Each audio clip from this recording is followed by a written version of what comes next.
أعوذ بالله من الشيطان الرجيم. بسم الله الرحمن الرحيم. ويل لكل همزة لمزة الذي جمع ماله وعدده أيحسب أن ماله أخلده كلا لينبذن في الحطمة وما أدراك ما الحطمة نار الله الموقدة التي تطلع على الأفئدة إنها عليهم مؤصدة في عمد ممددة. السلام عليكم ورحمة الله وبركاته. وعلیکم السلام ورحمۃ اللہ وبرکاتہ۔ نعت شریف پیش کرنے سے پہلے 2 مرتبہ درود شریف کا نام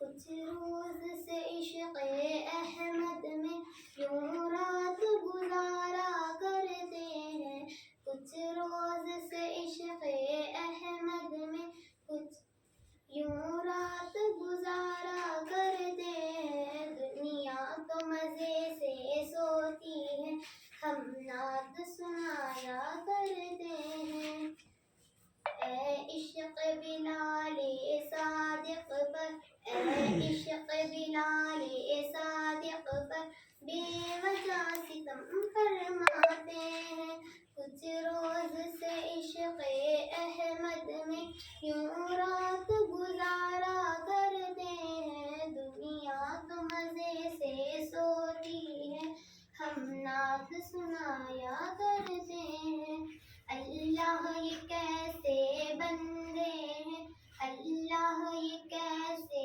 بندے ہیں، آرام ملا تو بھول گئے جب سر پر مصیبت آتی ہے، اللہ کو پکارا کرتے ہیں، اللہ کو پکارا کرتے ہیں۔ جزاک اللہ وبرکاتہ۔ وعلیکم السلام ورحمۃ اللہ وبرکاتہ۔ الحمد للہ رب العالمین والصلاة والسلام علی رسول الکریم، اما بعد۔ آج کے انجمن میں میری تقریر کا عنوان ہے گالی گلوچ کی ممانعت۔ زبان کی فاحش گوئی میں سے یہ بھی ہے کہ زبان سے کسی کو گالی دی جائے۔ گالی دینا بہت بڑا گناہ ہے، کیونکہ گالی دینے سے ایک مسلمان کی تحقیر و مقصود و مراد ہوتی ہے۔ دین اسلام ایسا کرنے کی قطعاً اجازت نہیں دیتا۔ رسول اللہ صلی اللہ علیہ وسلم نے فرمایا، سباب المسلمی فسوق و قتالہ کفر، مسلمان کو گالی دینا بڑا گناہ ہے اور اسے لڑائی کرنا کفر ہے۔ اس حدیث سے معلوم ہوا کہ گالی گلوچ سے اپنے آپ کو بچانا ضروری ہے، اور اگر کوئی گالی دیتا ہے تو کوشش کی جائے کہ اس کا جواب گالی سے نہ دیا جائے، بلکہ اپنی زبان کو محفوظ رکھنا چاہیے، کیونکہ فرشتہ آپ کی طرف سے گالی کا جواب دے رہا ہوتا ہے۔ جناب سعید بن مسیب رحمۃ اللہ سے روایت ہے، ایک بار رسول اللہ صلی اللہ علیہ وسلم بیٹھے ہوئے تھے اور آپ صلی اللہ علیہ وسلم کے ساتھ آپ کے صحابہ بھی تھے کہ ایک آدمی نے ابو بکر صدیق رضی اللہ تعالیٰ عنہ کو برا بھلا کہا اور انہیں اذیت دی تو ابو بکر صدیق رضی اللہ تعالیٰ عنہ خاموش رہے۔ اس نے پھر دوسری بار اذیت دی تو ابو بکر صدیق رضی اللہ تعالیٰ عنہ خاموش رہے۔ اس نے پھر تیسری بار اذیت دی تو ابو بکر صدیق رضی اللہ تعالیٰ عنہ نے اس سے بدلے میں کچھ کہا۔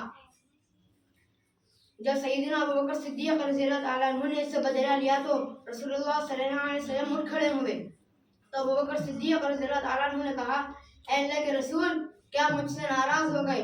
تو رسول اللہ صلی اللہ علیہ وسلم نے فرمایا، آسمان سے ایک فرشتہ اترا تھا جو اس کے کہے پر جھٹلا رہا تھا، جب تم نے اس سے بدلہ لیا تو شیطان آ گیا، اور شیطان آ گیا تو میں نہیں بیٹھ سکتا۔ یعنی جب تک کہ گالی کا جواب نہ دیا تھا اس وقت فرشتہ جواب دے رہا تھا، لیکن جب تو نے گالی کا جواب دیا تو فرشتہ چل گیا اور شیطان آ گیا جو فساد پھیلانا چاہتا ہے۔ اس وجہ سے اللہ کے بندے گالی گلوچ سے بچتے اور گالی کا جواب گالی سے نہیں دیتے۔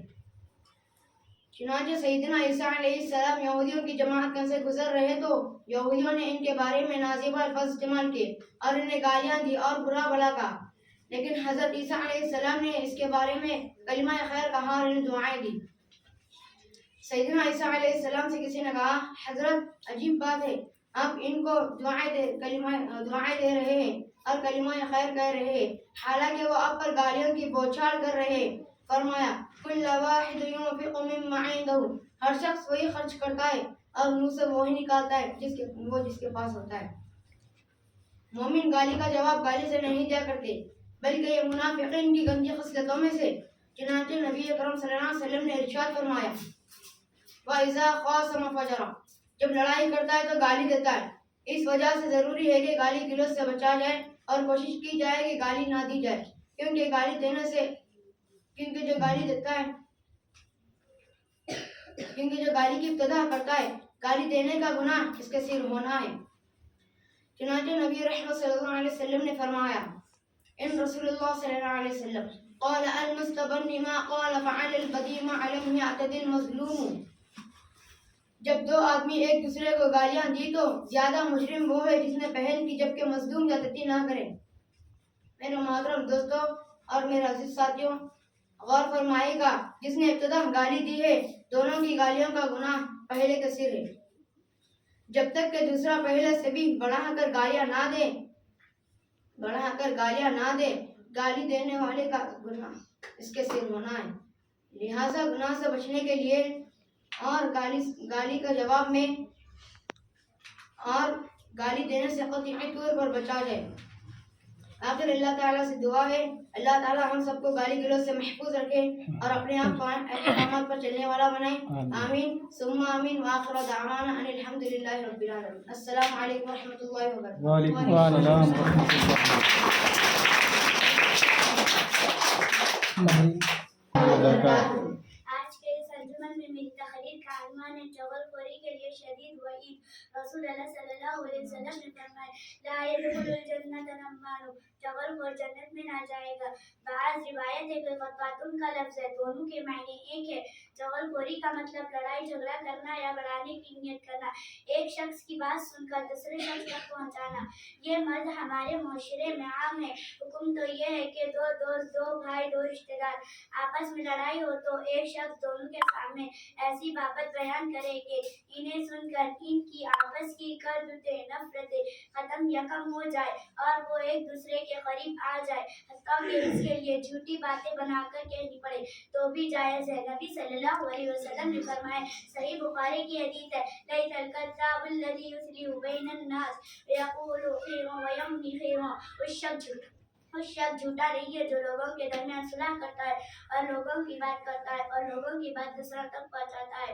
اور امام ابن شہاب رحمۃ اللہ فرماتے ہیں، ہاں یہ نہیں سنا کہ 3 صورتوں کے علاوہ بھی کسی موقع کے پر اگر جھوٹ بولنے کی ضرورت پیش آ جائے تو رخصت ہے۔ نمبر ایک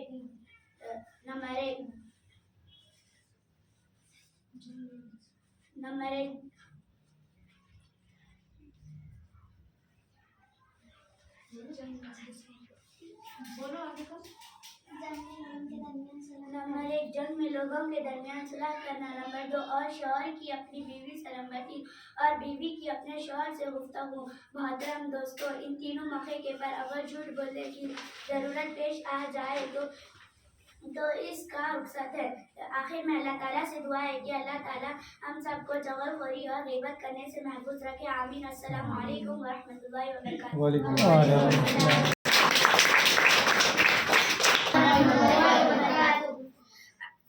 الحمدللہ والصلاة والسلام علی رسول اللہ وعلی اصحابہ اما بعد۔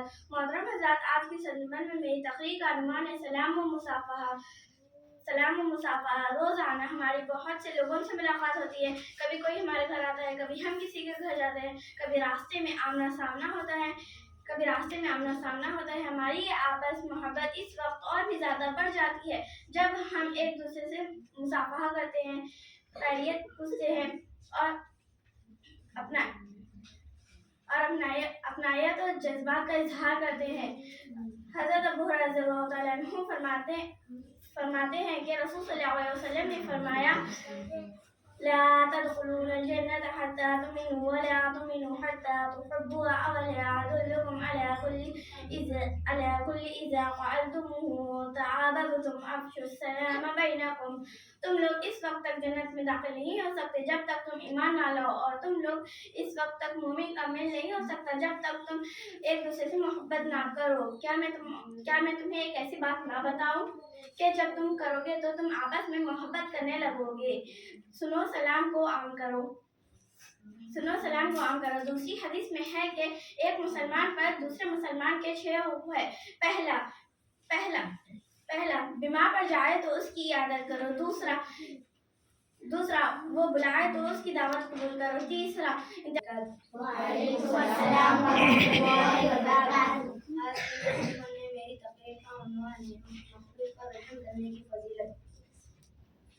رسول اللہ صلی اللہ علیہ وسلم نے فرمایا، ارحموا من فی الارض یرحمکم من فی السماء، تم اہل زمین پر رحم کرو، آسمان والا تم پر رحم کرے گا۔ اس حدیث کے ابتدائی الفاظ الرحیمون یرحمهم الرحمن تبارک و تعالی، رحم کرنے والوں پر رحمان تبارک و تعالی رحم فرماتا ہے۔ اس کا مطلب یہ ہے کہ جو شخص یہ چاہے کہ اللہ تعالیٰ اس کو اپنے دامن رحمت میں ڈال لے تو اس کے چاہے کہ وہ اللہ کی مخلوق کے ساتھ رحم و کرم کا معاملہ کرے۔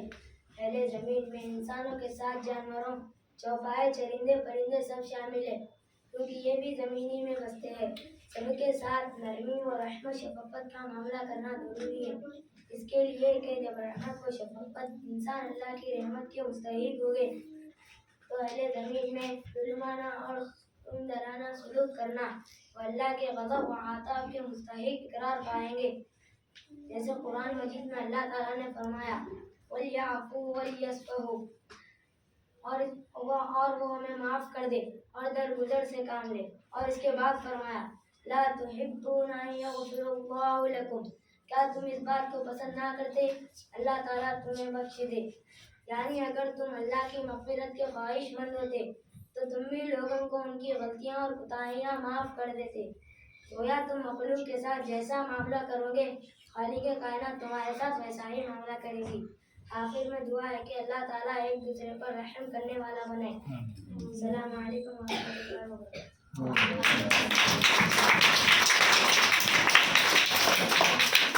صالحہ تقریر۔ علیکم ورحمۃ اللہ وبرکاتہ۔ وعلیکم السلام ورحمۃ اللہ وبرکاتہ۔ الحمدللہ رب العالمین والصلاۃ والسلام علی رسولہ الکریم، اما بعد۔ آج کی اس پررونق مجلس میں میری تقریر کا عنوان ہے اخلاص نیت۔ محترم سامعین اکرام، اللہ تعالیٰ کا ہم پر کتنا بڑا احسان ہے کہ اس نے ہمیں مسلمان بنایا اور رسول خدا صلی اللہ علیہ وسلم کی امت میں پیدا فرمایا اور اپنی عبادت و اطاعت کی توفیق عطا فرمائی۔ بلا شک و شبہ یہ دولت جو ہمیں حاصل ہوئی ہے دنیا جہان کی کوئی دولت اس کا مقابلہ نہیں کر سکتی۔ یہ سعادت جو ہمیں نصیب ہوئی ہے دارین کی تمام سعادتوں سے بڑھ کر ہے، لیکن ہمیں یہ دیکھنا ہے کہ ہماری عبادتوں اور ہمارے اعمال میں اخلاص ہے یا نہیں، کیونکہ اخلاص ہی وہ شے ہے جس کی بنا پر اعمال قبولیت کا درجہ حاصل کرتے ہیں۔ اگر نیتوں میں خلوص نہ ہو تو کوئی عمل اور کوئی عبادت عند اللہ قبول نہیں، کیونکہ اللہ تعالیٰ اعمال کو نہیں دیکھتا، اعضاء و جوارح کی حرکتوں کو نہیں دیکھتا، وہ نیتوں کو پرکھتا ہے اور جانچتا ہے۔ رسول خدا صلی اللہ علیہ وسلم ارشاد فرماتے ہیں ان اللہ لا ينظر الى صورکم واموالکم ولکن ينظر الى قلوبکم واعمالکم، اللہ تعالیٰ تمہاری صورتوں اور تمہارے مالوں کو نہیں دیکھتا، وہ تمہارے اعمال کو دیکھتا ہے، وہ اعمال کو دیکھتا ہے اور تمہارے اعمال کو دیکھتا ہے، نیتوں کو پرکھتا ہے اور جانچتا ہے۔ ارشاد باری ہے لن ينال الله لحومها ولا دماؤها ولكن يناله التقوى منكم، اللہ تعالیٰ کو ان قربانیوں کے نہ گوشت پہنچتے نہ خون پہنچتے، اس کو تو صرف تمہارے دلوں کی نیت پہنچتی ہے۔ محترم بزرگوں اور دوستوں، اعمال کا دار و مدار نیتوں پر ہے اور ہم کو ہمارے اعمال کا ثواب ہماری نیتوں سے ہی ملتا ہے۔ اگر نیتوں میں خلوص ہوگا تو ہم اجر و ثواب کے مستحق ہوں گے، ورنہ ہمارا وہی عمل ہمارے لیے وبال جان بن جائے گا۔ عہد نبوی میں ایک شخص نے ایک عورت سے منگنی کر رکھی تھی۔ اس عورت نے یہ شرط لگائی تھی کہ تم سے شادی اسی صورت میں ہو سکتی ہے کہ تم ہجرت کر کے مدینہ آ جاؤ۔ اس شخص نے محض شادی کی خاطر ہجرت کی۔ صحابہ اکرام رضوان اللہ علیہم اجمعین نے رسول صلی اللہ علیہ وسلم سے دریافت کیا کہ اس شخص کو ہجرت کا ثواب ملے گا؟ آپ صلی اللہ علیہ وسلم نے فرمایا انما الاعمال بالنیات وانما لکل امرئ ما نوى فمن كانت هجرته الى دنیا یصیبها او امرأة یتزوجها فهجرته الى ما هاجر الیہ۔ اعمال کا دار و مدار نیتوں پر ہے اور ہر آدمی کو وہی ملے گا جس کی اس نے نیت کی ہو، اور جس کی ہجرت دنیا حاصل کرنے یا کسی عورت سے شادی کرنے کے لیے ہوگی اس کی ہجرت اسی کے لیے ہوگی، اور جس کی ہجرت اللہ اس کے رسول کے لیے ہوگی اس کی ہجرت اس کے لیے ہی ہوگی، اسی کے لیے ہوگی، یعنی اس شخص کو ہجرت کا ثواب نہیں ملے گا۔ حضور صلی اللہ علیہ وسلم کے اس ارشاد کے بعد وہ شخص مہاجر ام قیس کے نام سے مشہور ہوا، کیونکہ وہ عورت جس سے شادی کرنے کے لیے اس نے ہجرت کی تھی اس کا نام ام قیس تھا۔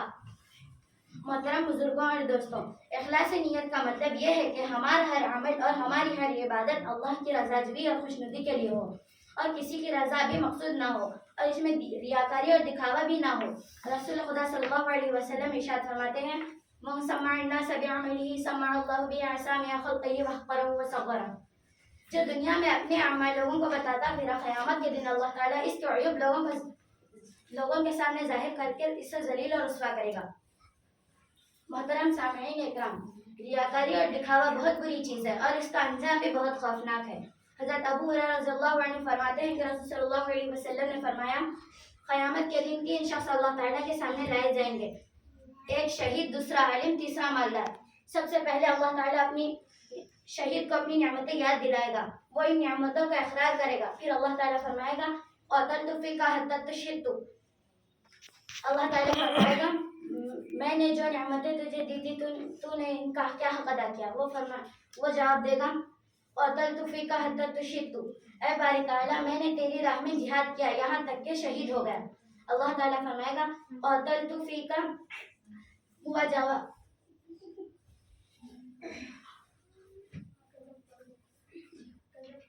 كذبت ولكنك فعلت ليقال هو جواد فقد قيل۔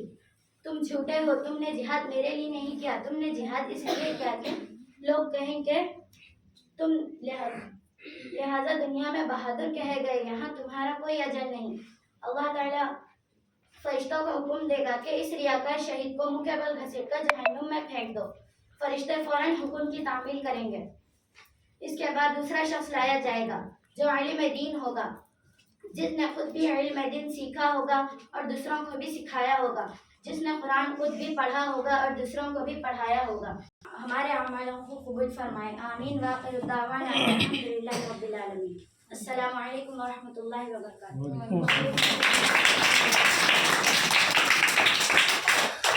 محمد یا مولا یا مولا مولانا لبیک یا مولانا لبیک یا مولانا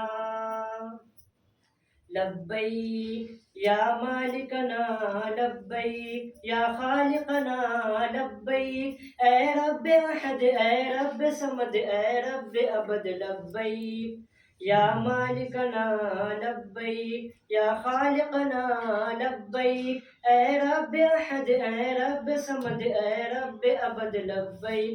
میری مشکل کو کر آساں، میرے مشکل کشا مولا، نہ کر محتاج غیروں کا میرے حاجت روا مولا، بچا کر غیر کے در سے تو اپنے در بلا مولا، میں ایک بھٹکا مسافر ہوں مجھے رستہ دکھا مولا، لبیک یا مالکنا لبیک یا خالقنا لبیک، اے رب احد، اے رب سمد، اے رب ابد لبیک یا مالکنا لبیک یا خالقنا لبیک، اے رب احد، اے رب سمد، اے رب ابد لبیک۔ نہ دولت مانگنے آیا، نہ شہرت کی طلب مجھ کو، نہ طاقت کا میں بھوکا ہوں، نہ قوت کی طلب مجھ کو، نہ شہوت کا پجاری ہوں، نہ عزت کی طلب مجھ کو، فقط تیرا دیوانہ، تیری قربت کی طلب مجھ کو، لبیک یا مالکنا لبیک یا خالقنا لبیک اے رب احد اے رب صمد اے رب ابد لبیک یا مالکنا لبیک یا خالقنا لبیک اے رب احد اے رب صمد اے رب ابد لبیک بہت ناکار درماندہ بروں سے بھی برا ہوں میں فقط دنیا سجانے کے لیے در در پھرا ہوں میں ہر ایک جانب سے طوفان مصیبت میں گھرا ہوں میں تو اپنا آسرا دے دے بڑا بے آسرا ہوں میں لبیک یا مالکنا لبیک یا خالقنا لبیک اے رب احد اے رب صمد اے رب ابد لبیک یا مالکنا لبیک یا خالقنا لبیک اے رب احد اے رب صمد اے رب ابد لبیک پریشانی کے عالم میں تجھے ہی پاس پایا بڑی امید سے در پر تیرے جعفر چلا آیا کروڑوں معصیت کے بوجھ اپنے ساتھ میں لایا میں کس کے در پہ جاؤں گا اگر تو نے نہ اپنایا لبیک یا مالکنا لبیک یا خالقنا لبیک اے رب احد اے رب صمد اے رب ابد لبیک یا مالکنا لبیک یا خالقنا لبیک اے رب احد اے رب صمد اے رب ابد لبیک لبیک یا مولانا لبیک یا مولانا السلام علیکم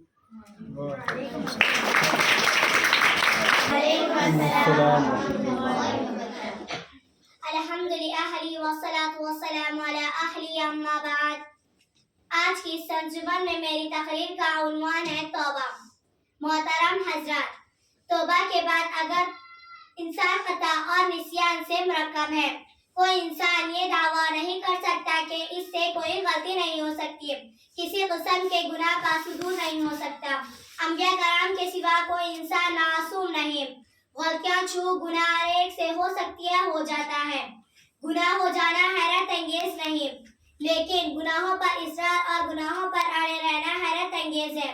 اور بہت بڑھتی معصیت بھی انسان سے کیوں ہی گناہ ہو، خواہ جان بوجھ کر یا غفلت سے، اس پر لازم ہے کہ فوراً نادم ہو، توبہ و استغفار کرے، اس گناہ کا ارتکاب نہ کرنے کا عہد کرے. عن انس قال قال رسول اللہ صلی اللہ علیہ وسلم کل بنی آدم قطاع وخیر القطاعین التوابون. حضرت انس رضی اللہ تعالیٰ عنہ روایت کرتے ہیں کہ رسول صلی اللہ علیہ وسلم نے ارشاد فرمایا، انسان خطا کار ہے اور سب سے خطا کار وہ لوگ ہیں جو توبہ کرنے والے ہیں. اللہ تعالیٰ سورہ تحریم میں فرماتے ہیں، یا ایھا الذین آمنوا، اے ایمان والو، توبوا الی اللہ توبۃ نصوحا، اللہ سے خالص توبہ کرو. عسیٰ ربکم ان یکفر سیئاتکم، امید ہے کہ تمہارا پروردگار تمہارے گناہوں کو مٹا دے گا.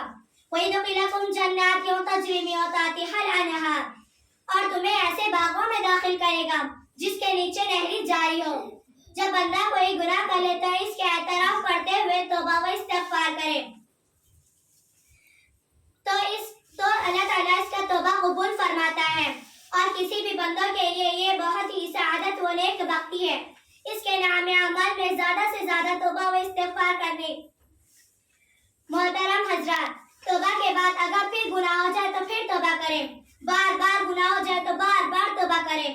اور یہ اللہ تعالیٰ کی رحمت و مغفرت سے مایوس نہیں ہونا چاہیے، اور یہ نہیں سوچنا چاہیے کہ میں توبہ کرتا ہوں اور گناہ کر بیٹھتا ہوں، بھلا یہ اللہ تعالیٰ معاف کریں گے. ایسا سوچنا حرام ہے. اللہ تعالیٰ کی رحمت سے مغفرت سے مایوسی کفر ہے. لا تقنطوا من رحمت اللہ، اللہ تعالیٰ کی رحمت سے مایوس مت ہو. جب بندہ جب توبہ کی جائے تو خالص توبہ کی جائے، آئندہ گناہ نہ کرنے کا عزم ہوگا. لیکن خدا نہ خواستہ نفس کے بہکاوے میں اگر پھر گناہ ہو جائے تو پھر توبہ کرے، بار بار گناہ ہو جائے تو بار بار توبہ کرے. جب ایسا ہو تب سب توبہ کریں، اللہ سے اپنے مغفرت چاہیں، اللہ غفور رحیم ہے، وہی گناہوں کو بخشتا ہے، بار بار بخش